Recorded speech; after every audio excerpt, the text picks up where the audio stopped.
একটা সময় ছোট্ট গ্রাম চন্দনপুরে এক দুষ্টু ডাকাতের ভয় ছিল। লোকেরা তাকে ভোলা ডাকাত বলে ডাকত। ভোলা ডাকাত আসলে খুব চালাক, কিন্তু ভয়ঙ্কর নয়। সে দিনের বেলা লুকিয়ে থাকত আর রাতে গ্রামে ঢুকে নানা রকম দুষ্টুমি করত। কখনো কারো বাড়ির আম গাছ থেকে সব পাকা আম চুরি করত, কখনো হাটের দোকান থেকে লাড্ডু নিয়ে পালাত। গ্রামের মানুষ প্রথমে খুব ভয় পেত, কারণ তারা ভাবত ভোলা ডাকাত হয়তো টাকা পয়সা বা গরু ছাগল নিয়ে যাবে। কিন্তু কিছুদিন পর বুঝল সে আসলে কাউকে আঘাত করে না, শুধু খাবার আর খেলনা চুরি করাই তার কাজ। তবুও সবার মনে বিরক্তি জমল, কারণ তার এসব দুষ্টুমিতে শান্তি নষ্ট হচ্ছিল।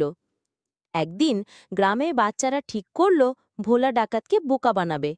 তারা মিলে অনেকগুলো মিষ্টির হাড়ি সাজিয়ে রাখল, কিন্তু ভিতরে রাখল কাঁচা লঙ্কা আর নিমপাতা। রাতে ভোলা ডাকাত চুপিসারে এসে হাঁড়ি খুলে এক চামচ মিষ্টি মুখে দিল। মুহূর্তে